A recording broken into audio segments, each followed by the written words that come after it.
Mula sa mga gandang damit hanggang sa makukulay na accessories, lahat ng ito ay makikita sa Cadayawan Bazaar.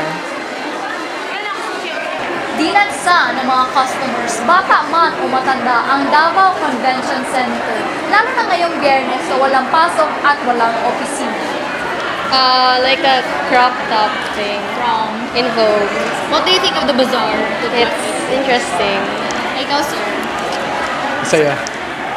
At nakita namin ang isang kakaibang tindahan, ang Christmas Delights.